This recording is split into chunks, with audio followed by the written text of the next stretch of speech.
एक भुतहा गांव की कहानी में कदम रखने से पहले एक अद्भुत संसार का सामना करना होता है। जब आप ऐसे गांव की ओर बढ़ते हैं जहां लोग दशकों से नहीं रहे, तो वहां की खामोशी और पुरानी इमारतें आपको एक अलग ही सन्नाटा सुनाती हैं। ये गांव ज्यादातर समय से धीमे और अकेले पड़े होते हैं, जहां बर्बादी और समय का खेल इस स्थान की कहानी बयां करता है।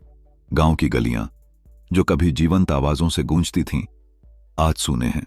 धूल भरे रास्ते, टूटे फूटे घर और पेड़ पौधे जो अपनी कहानी खुद ही सुनाते हैं। जब सूरज की किरणें इन पुरानी दीवारों पर पड़ती हैं तो ऐसा लगता है जैसे पुरानी यादें एक बार फिर जीवित हो उठी हैं। लेकिन ऐसा लगता है कि इन दीवारों में एक रहस्य छिपा हुआ है जो लोगों को अपनी ओर आकर्षित करता है। कहते हैं कि भूतिया गांवों में रात के समय अद्भुत घटनाएं होती हैं, यहां तक कि जब हवा चलती है तो उसका सरसराहट कुछ ऐसे अनसुने गीत सुनाने लगता है जैसे गांव की आत्माएं अपने खोए हुए समय को याद कर रही हों।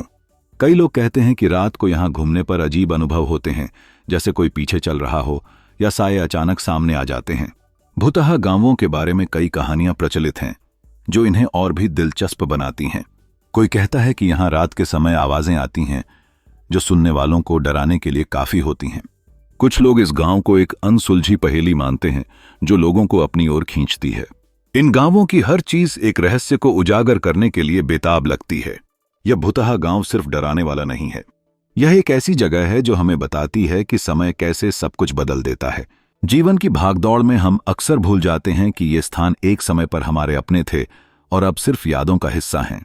भुतहा गांवों की खोज करने का अद्भुत अनुभव वास्तव में अद्वितीय है, जो हमें अतीत की याद दिलाता है और जीवन के महत्व को सिखाता है।